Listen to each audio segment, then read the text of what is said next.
You're now listening to the Garage Guys Fantasy Sports Podcast.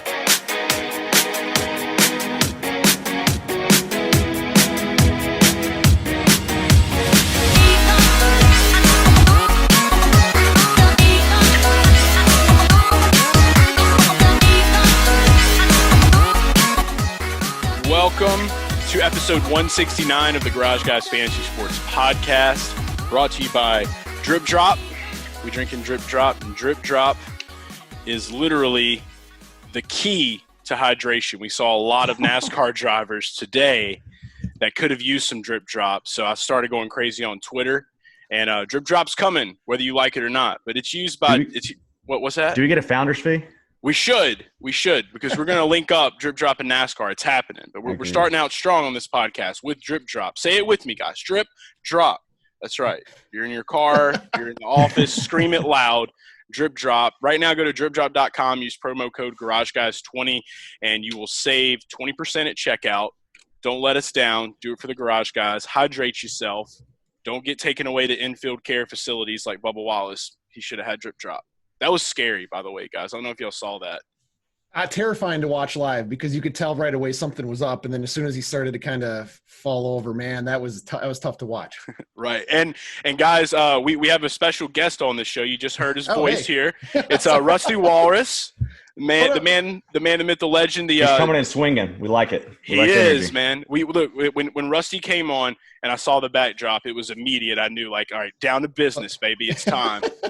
It's time. I'm here to have fun and just laugh with you guys all night. Let's do it. That's it. Hell yeah, man. We're so glad you made it on. We've been trying to make our rounds around the YouTube and the Twitch world, and there's so much going on in gaming. I know the iRacing boom took off big this year, so NASCAR Heat 5's coming out. Can't wait to talk with you a little bit about that. Before we get into everything as far as the esports side of things go, we got to talk about what happened today at Atlanta. Really predictable kind of for Kevin Harvick to win Atlanta. We all pretty much had our eyes on him. There was a couple of drivers that I looked at that I thought would do a little bit better, but man, when you really get to looking down at this finishing lineup, I mean, you just see these studs. Ryan Blaney is one that stands out to me the most coming in fourth, man. It's just like the luck's either on or off for Ryan, it seems like. It appears he's been the best, or at least the fastest Penske car all year. He just hasn't gotten the finishes, and it was interesting to see that. Joey Logano and Brett Keselowski really didn't work their way up into the top 10. I know Brad, I think he had an issue, and he was in the back of the pack and had to work his way forward. But the thing that caught me about Blaney was him and Bowman have kind of the fastest cars, but Bowman was back in, like, outside the top 15. So with all the veterans up there in the top 10 mix, Blaney really impressed. So, yeah, good job pointing out Blaney. That was a good run for him. Right, man. Yeah, it's I know that Drew and I we had him in some of our lineups. Not as many, I guess, as we would have liked, but it's just because you never know with him, man. There's so many things, but it goes for every driver out there on the field. You know, you can't discriminate one against another, but except if you're Clinton Boyer, because you know something's probably 100% of the time gonna happen. Every time. Dude, is he not the most unlucky? I'm not gonna lie. I needed him to fade. out of the top 10. So I was like pulling for it this time. But usually I'm rooting for him because he's just such a good guy. It seems like, and the guy that everybody wants to have a beer with. So I'm usually pulling for Clint, but tonight I was glad to see him fall back. It had to happen, man. He was on a tear there for a little while though, man. And we've seen him do that at Darlington, and we see him do it here. I mean, eventually something's got to give because like SHR has been on point. So we can kind of start there. I mean, looking at Kevin Harvick winning, we all pretty much knew that was going to happen. I thought it was pretty epic that he saluted Dale Earnhardt there towards the end. He became the oldest driver to win at Atlanta today. I didn't know that. Okay. Yeah, it's pretty huge. That's pretty huge stuff for OK Harv.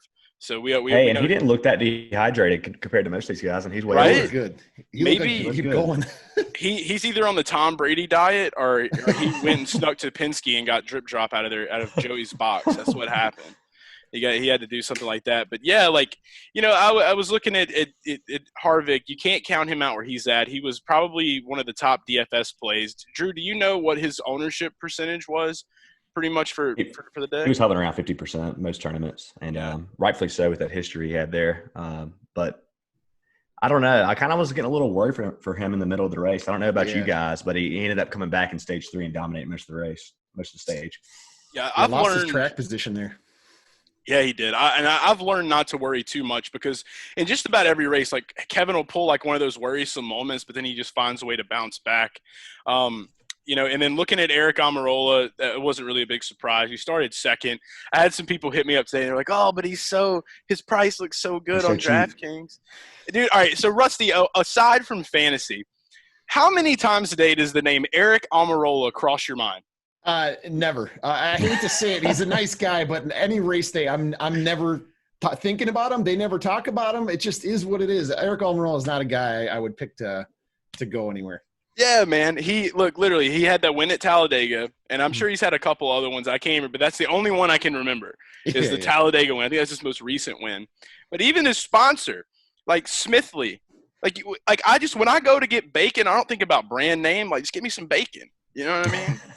Like Smithfield has been a huge supporter of NASCAR, so that's kind of why I think about it. They were at Richard Petty, now they moved over to Stewart Haas. So I do think of them, but Eric Almirola isn't selling me the bacon. It's more of the NASCAR relationship with Smithfield.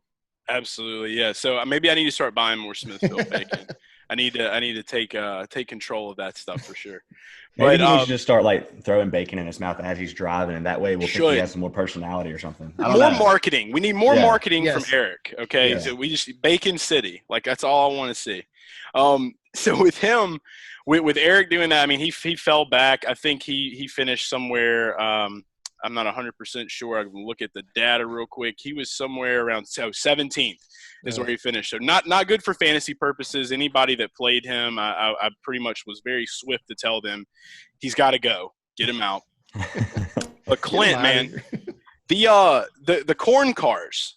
There was a lot of talk around the corn cars. I don't know if that's going to be something that should stay. I'm ready to see like Harvick's Gen X style car come back, and I want to see that for like Clint and for like Cole Custer. I think Cole would be like a really good driver to put that on, and he's another guy I'm super proud of today for SHR. I think he was actually in Drew's rankings over on Rotoballer in the tier 4. He was the number 1 ranked driver from the 4th tier at 6,100 on DraftKings, and he did the damn thing. So aside from the Clint, we've already talked about him a little bit. He finished 20th at that late pit stop because of tires and everything. But man, just seeing Cole Custer be able to put up the points that he did and finish in 19th, I got to give him something. Hopefully we're going to see a little bit more momentum building up around him. I think this is this his best finished race? Do we know that? He's probably finished better, but honestly, I don't know, man. He's been off the radar all season. Right. I think the main thing, the reason he's been off the radar so much is because he stopped doing his Cole's custard reviews. Yeah, that is true. There's something to that. Yeah, he's got to get back to the custard reviews. So Cole, if this finds you, you're listening to this, we need more custard reviews. Hit me up. I'll find you some good custard around the area. We'll have to make that happen. But SHR just doing a really great job of showing up big here at Atlanta today. And then we get into Gibbs. Joe Gibbs Racing, the 3 big guys, all inside the top 5. Might have been their best race of the season. Dude, exactly. That's what I'm coming at, except for the Jones boy. Yeah. The Jones boy. Oh, man. Dude. The chalk finally hit the dust there at the very end. Did you have a lot of Jones? I did have a good bit of Jones, but not as much as some people, put it that way. Field. Dude, there was so many people, and I know Rusty might not play a lot of fantasy or anything like that, but if we would have called you and we would have just said, Rusty, do you think Eric Jones will have a top 10 finish this week? What would you have said? Absolutely. Okay, see, so he's not wrong, guys. All right, so we just did what we thought was right.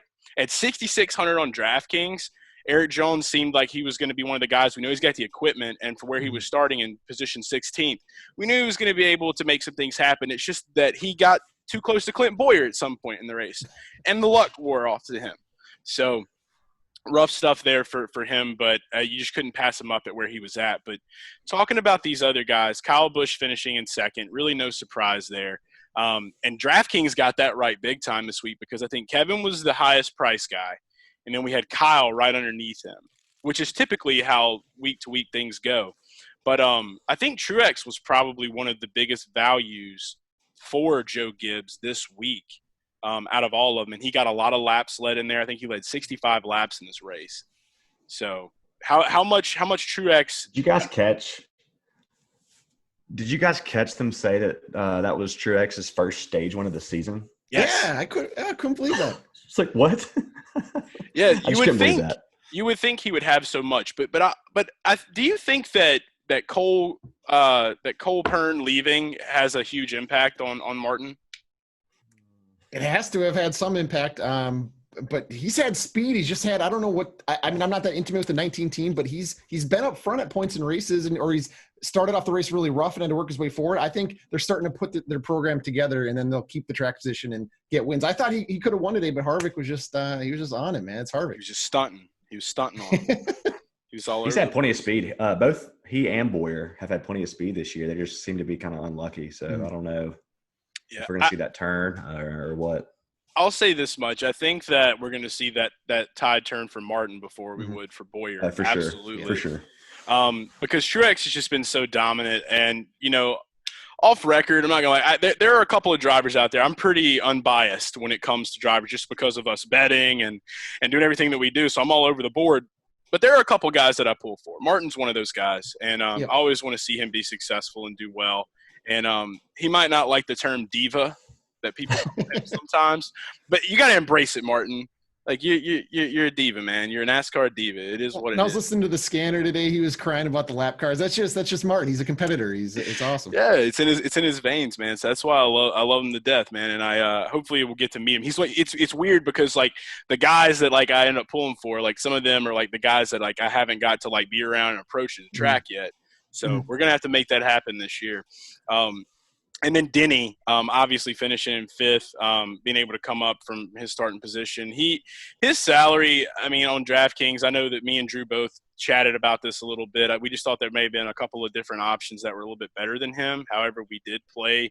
I know I played Denny probably in about five lineups out of the 20 that I put together this week. I don't know, how heavy were you on Denny, Drew? Yeah, I was pretty light, man. I want to say like 5%. I played several lineups. I just think it was the price with him. I think he was the third highest priced guy, and you could get people like Chase Elliott, and you could get people like Brad Keselowski for much cheaper. And we were trying to spend up for Kevin Harvick and Kyle Busch too. So that's the main reason we didn't get enough Denny Hamlin. And I don't think Hamlin was on any of the winning lineups despite that fifth place finish, just because the other guys outscored him basically. Yeah, I know the big lineup this week was Kevin, Blaney, Cole Custer, Michael McDowell. I think they had some Brad sprinkled in there. Brad was obviously the most obvious wild card of the whole bunch out of the whole driver pool. He was only – all right, so Rusty, if you take a driver like Brad, and let's just say you'd have to kind of understand how the salary and tiers work. But you take a guy like Brad, you would think Brad would be priced up there like around Kevin Harvick's area and Denny's area, maybe around like the 10,000 range or whatever. Yeah, close. More in the Denny range, maybe slightly above Denny personally, but yeah. Okay. This dude was like $8,000. Like he was in like the range that we normally see drivers like I don't know, would be a good example, maybe like an Alex Bowman or a Matt Kenseth, something like that. So it was a little bit different this week. So there was a lot of Keselowski in the air, and he finished in ninth. But before Truex was on that winning lineup too for all those laps led. Absolutely, yeah. Truex had to be, and like luckily I had a lot of Truex and a lot of Kevin Harvick, so that played out decently for me this week. Before we do move over to Team Penske, though, got to say something about Denny. I don't know if you guys saw it. Denny and Corey LaJoie are going at it on Twitter again. So the beef started in iRacing, right, Rusty? Yeah, from what I understand, I think that's maybe where it started, at least being visual on Twitter. Maybe there's something else going behind the scenes, but yeah, I think it was the iRacing deal that started it. I love it because you got to love, like, and Corey's one of those drivers that loves confrontation. So, like, he loves stirring the pot. Yeah. So he got Denny on there, and the most important thing that could have ever happened. He called Denny Dennis. And I think that and Denny gets mad. Denny doesn't like that. Yeah. So then Corey went and pulled up a Wikipedia page, and it says James Dennis Hamlin. And then he messed up the way it was pronounced, and he was like, "You even got that wrong." So I think we know what triggers Denny Hamlin now most. Oh yeah, Cannot wait to get to a track and be like, Dennis, hi. Like, I might wear some gear from like another country and act like I'm like a visitor. And Dennis, hello. He would get mad. You could tell he get mad at that. Oh man, yeah. If anybody was going to be called a diva in NASCAR, I think Denny would be the perfect candidate. He just gets offended over every little thing. He's just right. That's his thing. I'm not afraid to say I'm not a Denny fan. That's why he's just a baby, and he chokes. He acts so cocky on camera, and he gets out there and chokes away the championship. I mean, yes. Come on, Denny. Like, there we go. Preach it. One of the most talented drivers. Period. Active driver. He's up there. He's your top 5 active driver. But he does a lot of talking. He doesn't back it up. Like, come on, Denny. Where's that championship? Okay, if Denny Hamlin was a dog, what kind would he be? What breed? I'm gonna say Chihuahua Golden Retriever mix. Yeah. Because that didn't even work. I got a rapid fire question for Rusty. I'm gonna put him on the spot. All right. Okay, Rusty, give me your 3 Cup Series drivers that you would want to build a boxing fighting team with, like a UFC style team. Just give me your 3 names. That would fight? That would actually fight? Yeah. Who would win in you the would fight? want to be like that. You would be betting your money on those 3 to beat any other 3. Well, I feel like one of the obvious picks would be DiBenedetto, but I feel like I feel like he might be a little soft. I'm not taking. Oh, I feel like he might be soft, but oh man, I got to take Bubba. He's always seems like he's down to fight. Number 1. Yeah. Who else? Who else is kind of scrappy? Don't forget. BJ McLeod. He looks like the Undertaker. That makes me think there's got to be some guys even in the truck series. Like Austin Hill seems like he's ready to go. Yeah. I don't know. I don't know. There's not many guys at the Cup level that like seem like they want confrontation. They seem like they're kind of shy away from any type of adversity or anything. They're like passive. I don't know. So yeah. I hate that. We had a draft. That's why I asked. Chase and I each drafted 4 guys, and I think Matt went first, right? To you, Chase? Yeah, I took Matt DiBenedetto first, and that's interesting that you say that. You think he's a soft guy. So basically, he's like the guy at the gym that posts all the Instagram selfies, but like when it comes time for him to like do some like hard labor, like he's just like, I'm out. Yeah. Exactly. Oh man. All right, maybe one. I'm just talking trash in case I'm just. Trash, but. Oh yeah. What we did. No, he's not like my family. Like I'm down for it. I'm down. You never know. Some people throw these things out on Twitter and tag drivers. So I'm a DiBenedetto fan. I don't like that. Okay. No, you ain't gonna get that shit here, man. I didn't have a lot of Matt DiBenedetto in my lineups to speak, so it ain't no biggie. That's literally how. I just think the previous generation of drivers, you could get some scrappy guys, but this generation they don't want that. So that guy right there behind. Oh yeah. That's the way. Like, dude, we just show us the light, Dale. Like, God, we need it so bad, more than ever. All right, going into Penske though. I'm not gonna lie. Like, if we're gonna talk about Ryan Blaney, obviously, but like, I think Blaney would low key throw hands. I think he's one of those guys. I was thinking about Blaney too. Yeah.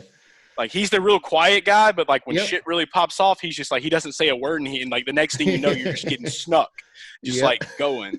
I think he's a little scrappy. He's a tiny little guy, isn't he?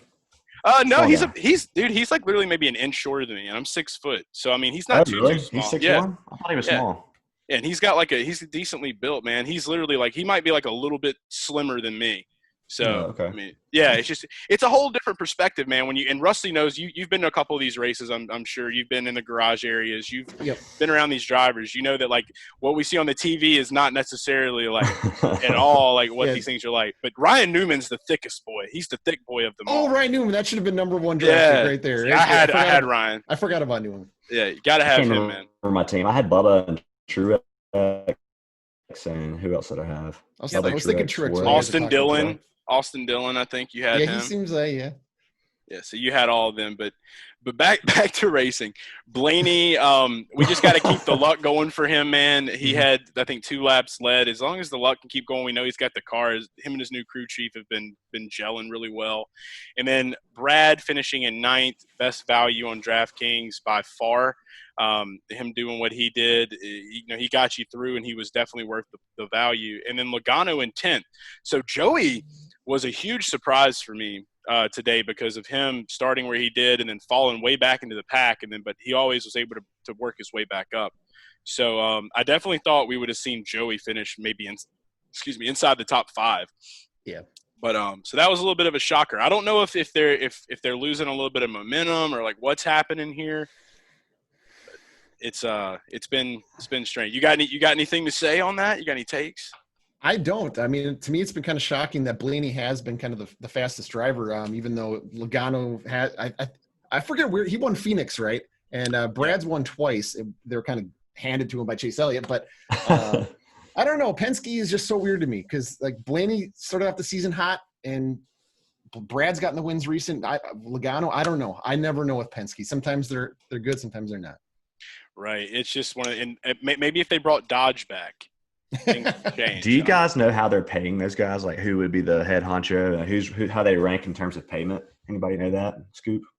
No clue. As far as like you talking like crew chief and things like that? No, like how they're paying like the salary. Like I don't know who would be the main guy. Like who's the number one there? Is it Logano? I would think he gets paid the most. I think. Sure. Well, see, after the crew chief changes, because Penske had a lot of changes that went down. So I know that like Jeremy Bullins is now the crew chief for Blaney, or with Brad, or with Blaney. Okay. Yeah. So Bullins went to Brad, and Wolf went to Logano. Got you. Okay, so Wolf's with Logano, and then and so that means that Blaney is paired. I don't know why I can't think of his name right now. For some reason, I'm thinking Barrier, but I don't know if it's Barrier. I'm blanking on it too. Todd Gordon, maybe? Oh, Todd Gordon. Yeah, Todd Gordon. I knew it was like, I was like, it's like Jeff Gordon. I was like, who is this? Yeah, so Todd Gordon. So they had a lot of shifts and changes, and I think if anything, this shows a lot for Blaney because it just shows that the power like that Todd has with his driver. So I mean, because Brad was Penske's golden boy for years, and now that he's coming in his contract year, some things and rumors are out there swirling limbo. They're gonna go ahead and say, okay, we're gonna make some shifts, and we're gonna make Logano our number 1, Blaney our number 2 now. Yeah, it kind of feels like the writing's on the wall when they made that choice. This is what it feels like. Absolutely. Sure.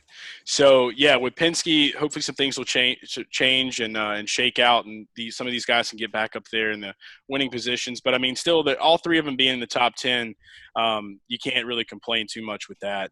And don't we think Brad's gonna get Jimmy Johnson's ride? That's that's the rumor, man. But I don't know, dude. After having some conversations with a lot of people online, and I don't know what your take is on it, Rusty, but a lot of people are saying that they think that they're going to grab a younger driver to come up to Hendrick. It feels like the way the direction the sport is going is hiring drivers that you can pay almost nothing. Like you give them like I don't know what Bowman makes, but I feel like they're trying to hire drivers like Bowman versus Brad Keselowski or Matt Kenseth or Greg Biffle. They want to bring in a young talent and fill that seat instead of paying multi-million dollars. I don't know what the salaries are, but I feel like that's the direction Hendrick's probably going to go. Well, no, and you can do so much more with your money that way too. And I mean, I know that like Noah Gragson, I mean, he's been kind of controversial, but I think that him being on Team Hendrick would shake some things up. Sure. Yeah. He's got to get some more experience under his belt, but it feels like this might be his last year in the in NASCAR period. Yeah. That was the rumor that came out yesterday. Well, he actually said it in the interview. I've felt it for at least like a year now. It feels like he doesn't have the sponsorship backing. Even for the rest of the year, it's kind of like a question mark. Who's going to sponsor each race going through the end of the year? And he said I think he just broke Chase's heart. I'm quiet right now. Dude, I love everything about that kid. Like, I need to sponsor this kid. he's my favorite. I mean, I don't know if you've met him at the track. He's like the most fan-friendly driver out there. And when he wins, he puts on a show. He's relatable too. So I like he literally takes the time to go on his Instagram and Twitter and like everyone's stuff. Yes, like everyone. That's the kind of people that I fuck with at the end of the day. Yeah, those are the good people. When I went to Iowa, he literally stopped at every single kid, every single person that walked up to him, and he would have a conversation with them. And a lot of drivers don't get enough credit for what they do, but I've seen Noah kind of take more time out of his race day than other guys. So it's always impressed me, and I have nothing but good things to say about his fan friendliness. Absolutely. Well, that was the Noah Gregson segment on Garage Guys. my buddies that see this are gonna be like, Rusty, come on, stop talking about Noah. They know I'm kind of a fanboy. So. Oh yeah, dude, it's hard not to be, man. Just watching some of the stuff. The dude was just yelling at Bristol like into like this, like the wild stuff that this kid does is amazing. The way he won Bristol, man, that's what it's all about, man. That's NASCAR for me. I love that. Right. If they try to change that, man, it's gonna be a lot of hell with a lot of fans and probably myself too in the sport. You can't take that kind of stuff away, man. We got it. This is a wild boy sport. Yep. That's how it goes. So away from Penske, another shocker. Like, I mean, looking at Hendrick easily, Jimmy and Chase being the two. William Byron screwed up pretty bad. Were we surprised? Not really. But he seems. I was a little surprised. I thought he would run okay today, personally. So I'll go out on a limb and say I didn't play him a ton, Chase. I thought there were some better guys in his range and his price range, but I didn't really expect him to do that. I don't think anybody expected that.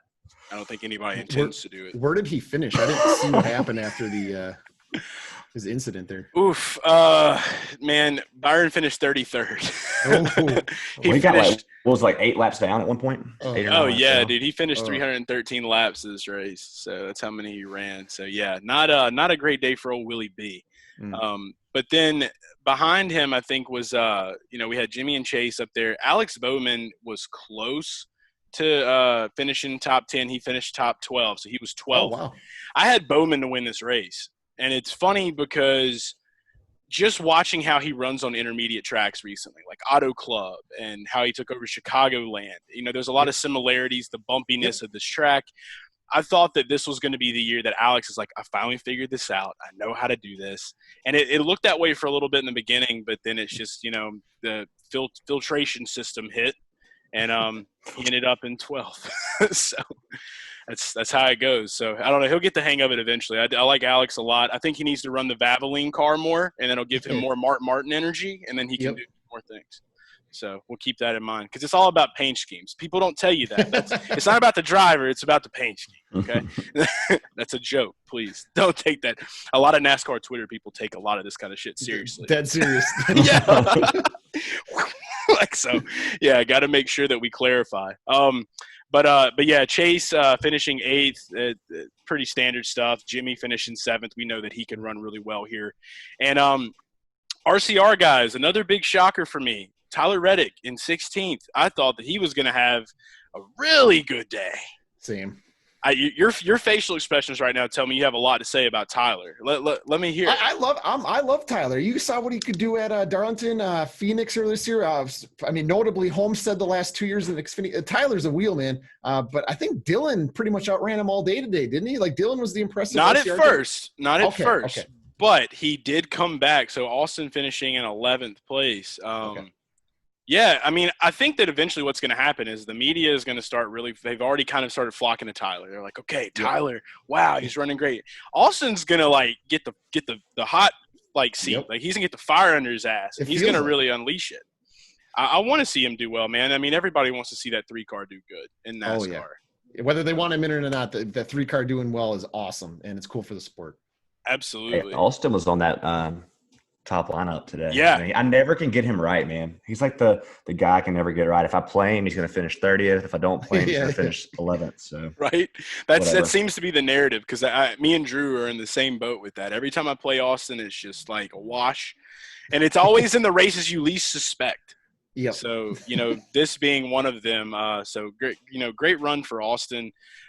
Ricky Stenhouse, 13th. JTD Daughtery. Oh, Recky making waves, man.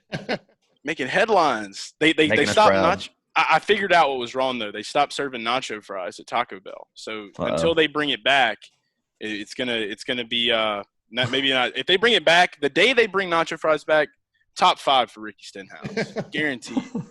No matter where they are. We have a little bit of bias towards Stenhouse on this podcast, just a little bit. For him or against him? Like, well, I have my personal opinion. I fuck with Stenhouse. We like his swag or his swag. Yeah. His swag, his personality, man. He definitely has that going for him. He's a stand-up guy. And he was cool to you at the track, right? Dude, yeah. So I don't know if you saw, but I used to do these videos where I would literally go to any Taco Bell, and it started in fantasy football. So are you familiar with the San Francisco 49ers and George Kittle, the tight end? Okay. Unfortunately, Well, no. he's a really good tight end in the NFL. And what I did was like I've had him in fantasy football for like 2 years now, and when I would win the championship or he would have a really good game, I'd go through the Taco Bell drive-through and say, "I'm here to get my free Doritos Locos Taco for George Kittle scoring over 30 points in the fantasy football playoffs," and they would give me free stuff. So this just started happening, and so Daytona 500 comes around. I roll in, and I'm like, "I'm here to get my free nacho fries for Ricky Stenhouse Jr. getting the pole at the Daytona 500," and they're like, "Okay, here," and I got free nacho fries. And then Ricky saw the tweet. This is Chase incriminating himself on live here. Basically, yeah. And I have like maybe 8 or 9 of the videos, but the tweet blows up, and then I get to Daytona, and then Ricky, like I'm walking onto pit road in Daytona, and Ricky's coming off, and he's like, "Nacho fries guy." Oh, and nice. I was like, "It's me. I'm here, man." I was like, "I told you." And he looked at his PR chick, and he's like, "Get a picture of us." And it was like the first NASCAR driver that was ever just like, "Let me take a picture with you." Dude, that is awesome. Yeah, that it took the time. So I mean, Ricky's an awesome dude, man, and just kind of chatting with him a little bit back and forth, man. He's been really cool.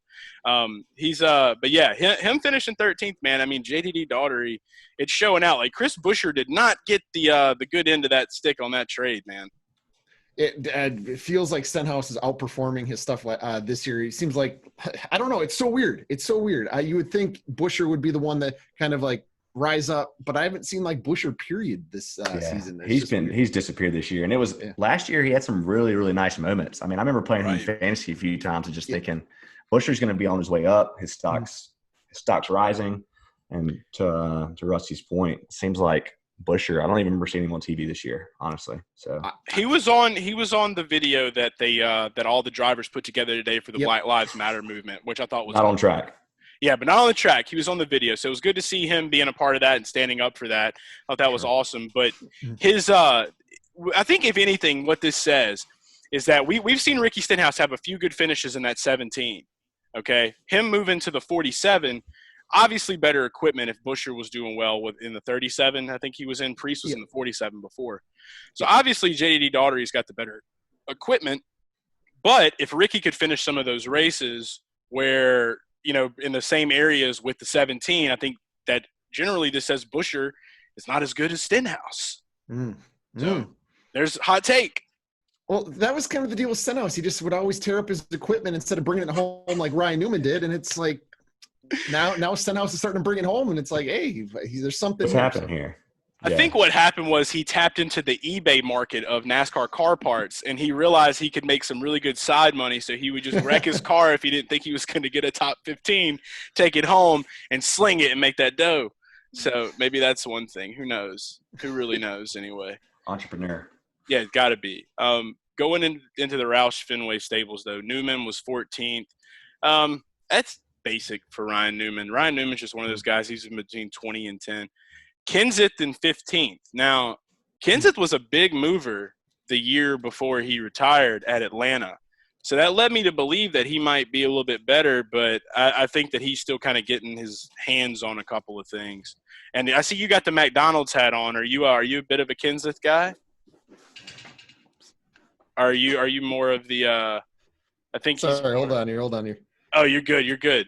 Lost connection.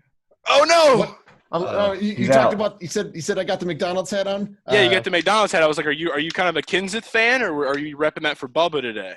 No, I mean it's just kind of I got a collection of throwback NASCAR hats. I love it. One of them. But it does. I was thinking about Bubba driving the McDonald's car, but I didn't so really start good. to. They improved that paint scheme big time, and but I wasn't a big Matt Kenseth fan until the end of his career. And I started to understand and respect his ability. And then when he was gone, it's like, okay, this guy was actually one of the greatest in the sport of all time. So under the radar. Yes. Yeah, so under the radar with it too. Hopefully we'll see him get a little bit of a grip. But Kurt Busch. Are you a lifelong fan? I got to ask you real quick. Are you a lifelong NASCAR fan, Rusty? No, actually. I'm old enough where I've been following the sport for about 20 years. But no, I didn't start off as a kid like most people and growing up. I'm right there with you. Yeah. So I just had to ask. Drew actually got into NASCAR because of fantasy and because of DraftKings and DFS. I grew up going to Talladega, so like that was the only track we ever went to. You're so lucky. I was a degenerate as a 5-year-old child. Like I learned really early in life, like what you can get with a pair of beads. So it was it worked out, and I'm from New Orleans too, so that also. I was a lot of people question my character from time to time, and I'm just like, I'm from New Orleans and I went to Talladega a lot as a child. I don't know what else to say. But it's wild, man. Like looking at it from a standpoint, because like Kenseth being one of the old drivers, and then they also have Kurt Busch on this team. He's another one of the old drivers. He's been all around and done a lot of things. And I do got to say something to Drew's point. So earlier today before the race, Kurt had to serve a pit penalty. Yep. And I knew that he was going to be way back of the pack. And unless we had a good bit of cautions, there was going to be no getting out of this for him, because Atlanta is just one of them tracks where once you're lapped, it's very hard to get caught back up. But he pulled through, man. He did. So congrats to Diener down here. Diener, I think he didn't budge. He kept him in a good bit of some lineups. So him coming in sixth place. I changed my name too. You just reminded me. Who cares, baby? It's Diener. We're just gonna roll with that. We'll guess Chef Boy Diener. Chef Boy R. Diener. We gotta talk about this. Yeah, this is huge. I mean, why do people freak out when they get this news before? I think it's people panicking about news and they don't even know how to analyze this stuff. So I think for me, what it is just watching Atlanta and understanding it. Like I told you in a text, I talked to him in a text, and I'm curious to hear what your input on this too, Rusty. Mm-hmm. But at Atlanta, if it would have been somebody like Kyle Busch or Martin Truex, one of those guys that have, I'm not saying Chip Ganassi's equipment is really bad by any means, but it's not as good as some of these other big guys. If I would have heard that Kevin Harvick had to do this, whatever, he's still staying. Yeah, he's still winning the race. He's still winning. Yeah. But Kurt Busch, even though he has a great record at Atlanta, it's just so hard to get back on that lead lap. And especially with him failing tech, having to serve that pass, going the lap down at first. And Atlanta doesn't really produce a whole lot of cautions. Yep. So typically, when I heard that 12 by lap 28. Right. So that's what I'm saying. It's I think I'm with you, though, if it doesn't have – and I hate to cut you off, but I don't understand why people don't understand that the competition caution, right? So it basically says whoever's the lead lap car 1 lap down is going to get back on the lead lap.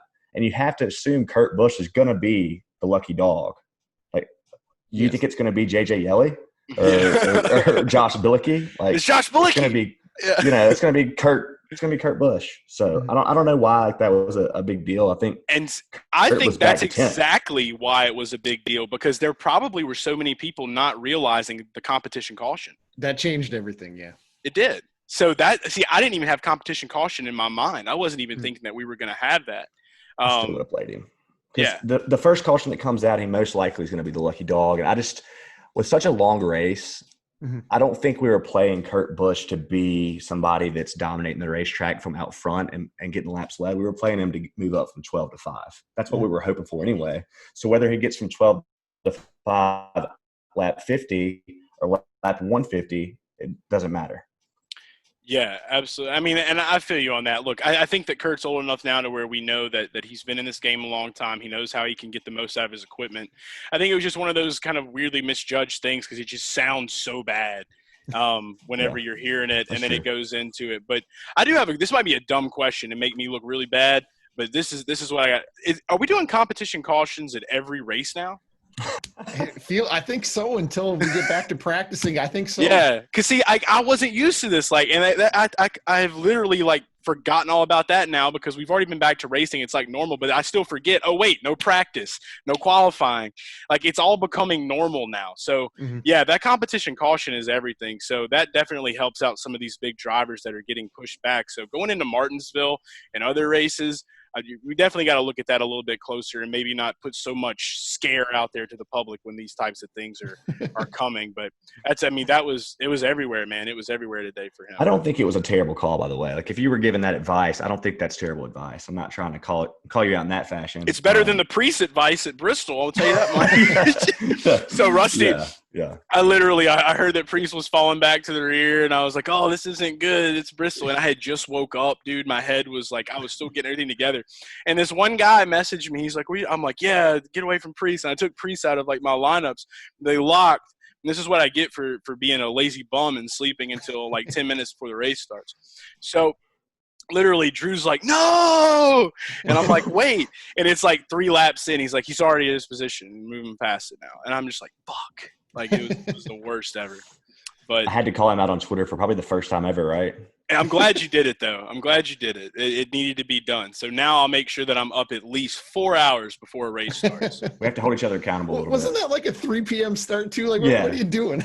This animal stays up until 4 in the morning and sleeps till like it's like he's in college I will literally stay up like editing and writing and doing so much stuff, and then like by the time I'm done, it's like 6 a.m. and I'm like, oh. I feel that. Damn. He's a vampire. Yeah, pretty much. I'm a vampire. Not a Twilight vampire, though. I'm like Bram Stoker, maybe. I don't know. Christopher Bell finishing 18th. He was one of the guys you had highly ranked. I'm loving some Christopher Bell. He's finally getting in the groove of things, man. And there's a lot of. We love the rookies this year because I think that's why we're rookie boys. Love the rookies. We're rookie boys. I'm a big What's your thoughts on the rookies this year, Rusty? What's up? What's your thoughts on all the rookies so far? I'm loving the rookie class. Well, I'm just shocked that Bell started off so slow. I thought, everybody's got him circled as, arguably the most talented driver coming in. I know it's not like JGR quitting, but I still thought he would perform a little bit better. At least maybe a couple top 10s, maybe. No, I shouldn't say top 10, maybe top 15s. I didn't think Tyler Reddick would be doing this good this soon. Cole Custer running about exactly how I thought he would run. I don't even know what he's doing out there in the race. Like, they never show him on TV. And then John Hunter Nemechek, that guy's also elevated beyond any expectations because I've never seen those cars run top 15 at a mile and a half on a short track. So John Hunter's been just extremely impressive. He did dump his teammate today, which is kind of funny. I'd like to know that story. We needed McDowell too, big time, and that scared the shit out of me because I had McDowell in so many of my lineups, dude. And when I saw him spin, I was like, thank God he didn't get hit. I was like, but yeah, John Hunter. He's got some fire in him. He's got some pep in his step. So it's pretty cool to see David Reagan's car do things that David Reagan could never do. So yeah, pretty awesome stuff, especially at, I think Drew and I had Nemechek and Reddick for Darlington when it started back, and that was in like one of the main lineups. So it was good to be able to do that and land that for all the Garage fam and for the Roto Ballers out there. But, that's really about it. Everybody else in this race finishes normally where they would be. Everybody that we need to talk about has pretty much been talked about.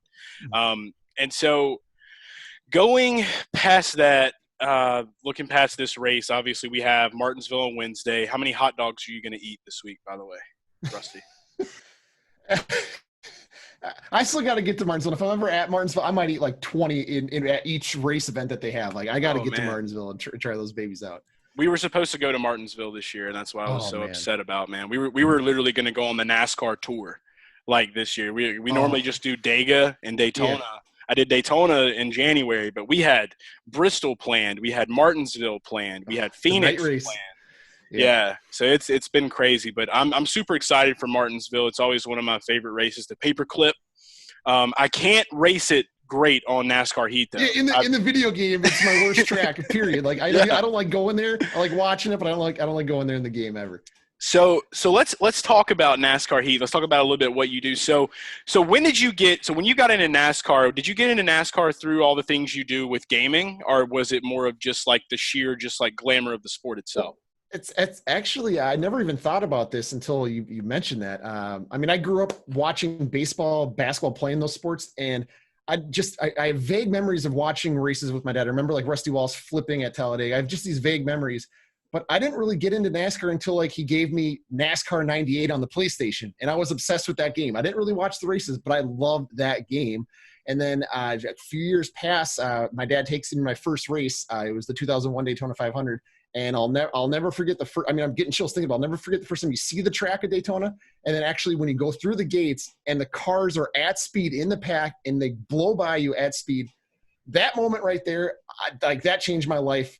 Just going to Daytona, seeing, feeling, hearing those cars, smelling that thing, that changed my life. So ever since 2001 Daytona, I never miss a race if I have the option. Were you at the race that Dale Earnhardt passed away? Yes, that's the weekend I'm referring to. Wow, that was your first race. Crazy. That was my first. So we saw the Busch race and then the Cup race on Sunday. Yeah. How old were you then? How old? That was 16, I believe. At the time. Definitely enough to just like shake you for sure. Like get you, Yeah. mess you up in the head a little Well, bit. Yeah. I mean, I hate to say I was 16, but I didn't comprehend it or understand it at the time of what happened. I just remember Right. seeing all the older fans, my dad just seeing older people crying, just like, in just the Bummed, vibe. dude. I'll never forget that feeling. And then Dude. obviously Mike Helton's interview. So that's the stuff I remember. I was 9 when it went down, and like for me, like I'll never forget like where I was at. Like I was staying at a friend's house, and his dad and my dad were really good friends. They watched races together and things like that. You know, we grew up with the Jeff Gordon, Dale Earnhardt magnetic cars, and that was like what we did. That was our fun. So we would watch races as little kids. Like I would rather watch that than like a football game when I was a kid. Yeah. So we would get together, and I'll never forget, we were literally playing with an airbrush machine that had just came out, like as seen on TV, and we were making all kinds of shit. And then I'll look up and I see that, and I knew like, okay, Dale Earnhardt, because like my first race was in '98 at Talladega. Dale Jarrett won that one, but I got to watch Gordon and I got to watch Dale. I think Dale wrecked in that race, but I got to watch them at Talladega. So like that's when I really started grasping it all. But dude, yeah, it was a tough day for sure. But that's crazy that was your first race, man. That's nuts that you were there. Yeah, I mean, I still have some visuals of like just the color with like the sunset. Like I remember looking down turn 4 as it happened. I just remember like just some of the visuals. But yeah, it's just strange that was my first one. But it hooked me before the race even started, and I can't believe that was the one. That's weird. Right. Dude, it's nuts. How many have you been to since then, though? Can you keep counting anymore? You know, so after that, my dad took me every year to Daytona through 2004, and I was a big Tony Stewart fan. And when nothing wrong with smoke. Yeah, so when I'll never, man, it's just one of these special memories. I was so upset when Dale Jr. just casually pulled around Tony with 18-19 to go. Fans are going nuts. The whole stadium was rocking, so it was electric. And I was just so mad that Tony, like I believed for a second that Tony was going to win the race. I was just an obsessed Tony Stewart fan. And Dale, it's the greatest moment. Like Dale Jr. wins the 500, his first 500. My dad's happy. So I still have to talk to him about this, but I feel like after that race, that's when he stopped taking me to races because I was just being a spoiled brat kid, teenager. And so then because you were a Tony Stewart fan? Yeah, and I just didn't care about Dale Jr. at the time. I was just so mad. Right. I was like in that mindset, like Dale. I was the conspiracy theorist guy. Like Dale Jr.'s got this rigged car where he just decided, I'm just gonna turn out and pull around him. And that was my mindset as a teenager. I mean, looking back at Dale Jr., then he's just a beast at those play tracks. But right. So ever since then, like, because I live up in Minnesota, there aren't any racetracks around me, so I can't just casually drive an hour down the road, go to 20 different spots. So I was kind of closest one to use, like what, Michigan? It's Chicagoland and Kansas. They're about 7 hours away from me. So I would go to Chicagoland every summer, and I went to Indianapolis. It breaks my heart to say this. I went there in 2004. It was my buddy's first race. He gets to see his favorite driver, Jeff Gordon, win. And I hated the race. I'm like, I'm never coming back. And then Tony Stewart wins in 2005, his Brickyard race. I'm like, and after he wins that, I'm like, all right, I got to go back. And then I went in 2006. That's not a very memorable race. Jimmy Johnson won it. He ended up having a flat tire. Of course. And he came back and won the race. And that was in my peak hatred days of Jimmy Johnson. And I'm like, I'm absolutely never coming back to this racetrack. I had the worst seats in the world. I hate Indianapolis. No viewing angles. This place is a dump. Get me out of here. I'm never coming back. And I still have yet to go back, by the way. I was going to go this year, but since then I've probably been to about 20 races since then. So that's kind of like my story. I've probably been to 30 cup races, I would say. Awesome. 25, 30. I think Drew, I know you've been to Dega. Have you been to any ones other than Dega? That's it. I mean, I just started playing fantasy when I was in college, and then I really got into NASCAR. And my first race, I didn't even pay for. I just met you there, and I was on DraftKings dime. So I just so that was your I bumped first into race. This guy. That was my first awesome. race. Yeah. That's how we met. That's how all this came to be. We met each other at Talladega. So yeah. And now we're here. That's awesome. I've never been to Dega. That's so cool, man. Dude, everyone I talked to. We need to get him to come to our tailgate when we go to Dega. If they let fans in the stands this fall, I'm 100% going. I'm there. We're definitely – we know we got Randy the plumber. He's going to be with us. We're definitely going to be throwing some kind of big shindig, so it's definitely going down. But so Tony Stewart was your favorite driver. What made you choose the name Rusty Walrus, very close to Rusty Wallace? I get that question asked a lot. I really don't know the origin story, but it basically comes down to trying to protect kind of my identity, be anonymous on the internet, specifically Facebook. I don't want mom or grandma searching my real name. and I just played it off NASCAR for whatever reason. And I mean, my real name is Russell, and for some reason I flipped that into Rusty, and I don't know where it works. It's good though. It's so good. That's kind of the story, and it's just even creating content. It's like what am I going to put out there on the internet? No, I have zero following. I don't care that my name is Rusty Walrus. I'm still in this identity crisis. Like, it's so weird and stupid. You should have. Since you were a Tony Stewart fan, you should have like went Pootie Tang with it, like the Chris Rock movie, and called yourself Paul and Tony. Like that would have been, that could have worked too. Well, I was one of those teenagers like on AOL Instant Messenger and Xbox where it was like it wasn't Smoke Fan 1420. It had a combination of his numbers, and I was one of those guys where it was like, his number was in every one of my profiles. Oh yeah, big time. No, I feel you on that. 100%. So that all this kind of has led up to you getting into this gaming world. NASCAR Heat 5 is coming out. What are some of the key differences that are going to be in NASCAR Heat 5 that were a little bit different than NASCAR Heat 4? Can you tell us like some things that we can expect that are going to be a little bit different? You know, I hate to break your heart, but honestly, nobody has even touched or seen NASCAR Heat 5 outside of the developers and their team, as far as I know. What you have seen is exactly what I've seen. I have, they had us do a kind of a Q&A on Facebook where we did like a reveal of the gameplay trailer. So they sent us to us like a day prior. So that's maybe the direction they're going to go this week and the weeks leading up to the release. So maybe I'll see it in advance, but I'm not they kind of give us like embargoes and like dates where we can actually speak on it. But I honestly, zero gameplay, zero insider info. I mean, I've heard rumors, but I'm kind of in the same position you guys are. I just can't wait to get that email where it says, "Hey, Rusty, here's the video," or "Here's a copy of the game." That I can't wait, man. I cannot wait. Are you going to get codes? Are you going to have Xbox codes? I hope. I want to talk to them because I know the Xbox community is always saying, "Hey, Rusty, when are you going to come play with us?" I know that I'm a PlayStation 4 guy, but I really want to get codes and promote Heat 5. Hey, bro, let me get a code about you, bro. hey, I would love to do that. So that's kind of how this whole thing started, is just getting the community involved.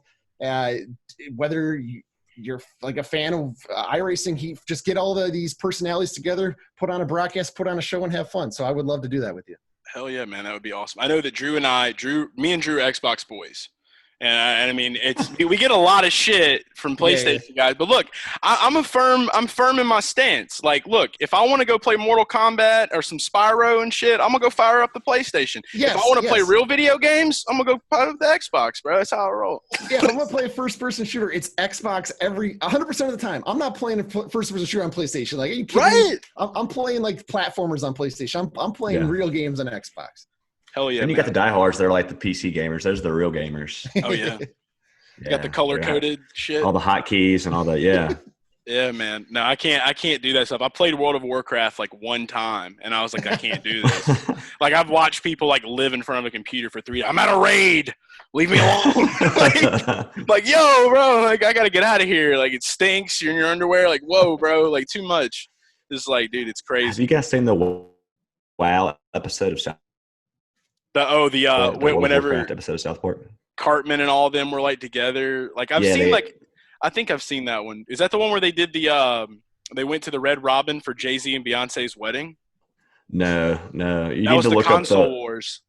Yeah, maybe the console wars, but the WoW episode, literally they just grow so fat that they have like chips like going down their shirts and all kind of stuff as they level up to beat the enemy. So it was pretty funny. It is wild. I haven't talked to people that play World of Warcraft in a long time because they just probably got rid of their cell phone because they just they're either playing what's the card game, the Gemstones? I don't even know what it's called. Hearthstones. That's it. Yeah.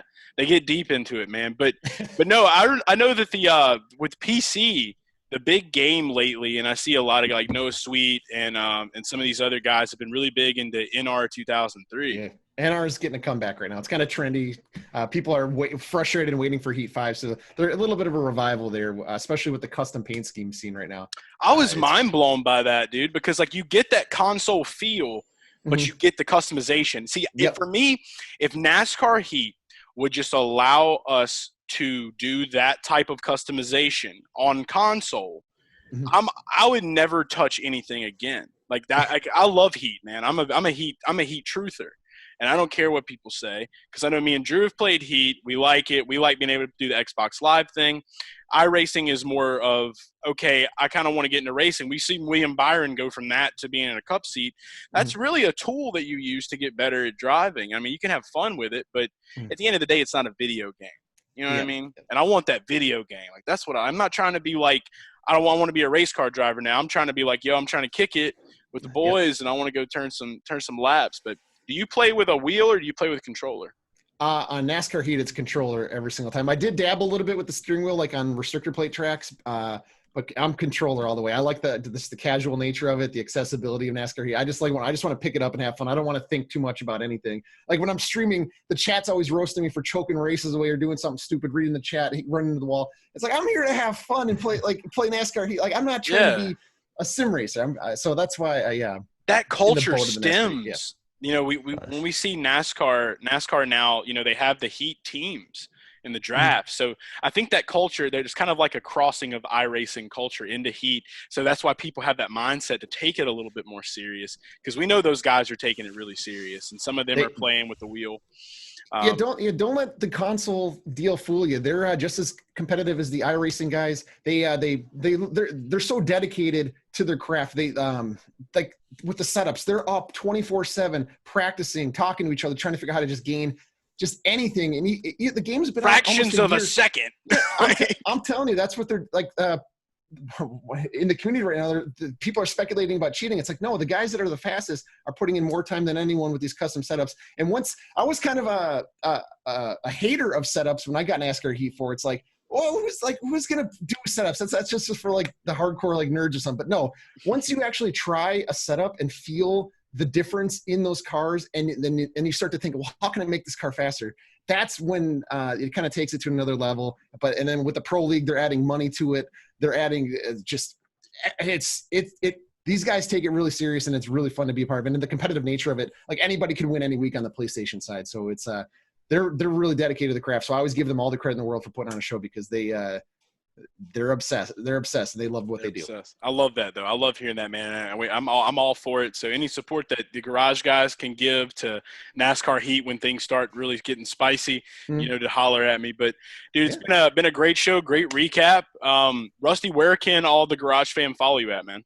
Hey, everywhere on social media at Rusty Walrus. So mostly on Twitter. I'm on Twitter 24/7. I'm not gonna lie. I'm always on Twitter, Instagram, YouTube, Twitch. But it's Rusty Walrus. And that's real. Hey, I love to talk NASCAR with anyone at any time. So feel free to reach out. It could be about anything. It could even about life. That's where you can find me. And I would love to meet you and talk. Hell yeah, man. We're actually getting ready to probably, like, it won't be like a hardcore like competitive fantasy or anything, but a lot of people have been hitting me up to start a NASCAR Twitter group just to talk and bullshit about the races, you know, maybe discuss, you know, a couple of things as far as like who we like today and things like that, but just really to get the community going and stir it up. So I'm thinking about starting this Twitter group so that we can just get some of the fans in here, and I'll definitely shoot you an invite to that as well. So we'll get to chatting for sure. Yeah. But dude, thanks so much. And everybody knows where to follow us at. You follow Drew at Chef Boyardeen. You ready to get cooking for Wednesday, dude? Are you gonna cook some hot dogs with cash inside of them? I'm lagging a little bit, so I don't know if I'm answering the right question. But did you say something about me cooking? Are you gonna cook some hot dogs and stuff the wieners with dollar bills? Trying to, man. I'm on point this season. I'm locked in right now, so I know you're locked in too. So I think we're gonna. He's actually been like doing research this whole time. I was gonna say on the fly. He hasn't even stops. Yeah, dude. He's like right now. He's like grading. Like he's looking at like finish times and. No, I'm brain dead, guys. I promise you. After the weekend I had, trust me. So I'm. Wow, boy. I'm just trying to stay awake. So. All right. Well, maybe I need to cook something up for the chef. Yeah, so you need to. He can stay motivated. But follow me at Garage Guy Chase everywhere on every social media platform. Follow Drew at Chef Boyardeen. And you heard the man himself. I'm pointing over here, but you're over here. All right. You follow him at Rusty Walrus. Is there an underscore in your name by chance? There is. But if you type it in anywhere, you'll find me. That's it. That's all that matters. Well, thanks so much, guys. That's all we have for you. We will be back on Friday to talk about Martinsville and whatever else is going on. Maybe Denny and Corey LaJoie will have already fought by then, and who knows. But so we got another preview video, don't we? We do, yeah. For yeah. Look, Look at you.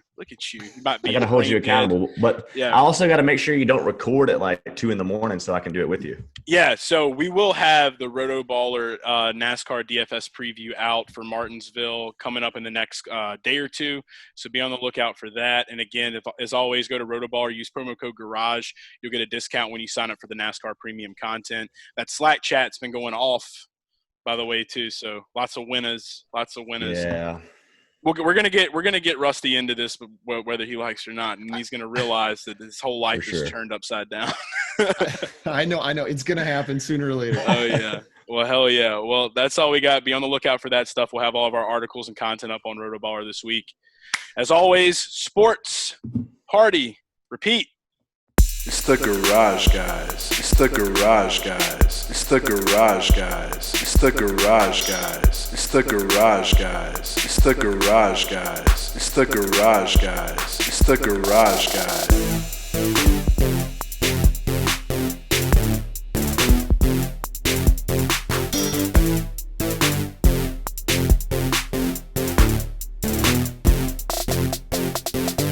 It's the Garage Guys. It's the Garage Guys. It's the Garage Guys. It's the Garage Guys. It's the Garage Guys. It's the Garage Guys. It's the Garage Guys. It's the Garage Guys.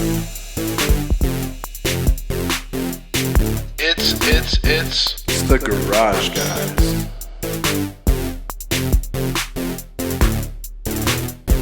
It's the Garage Guys.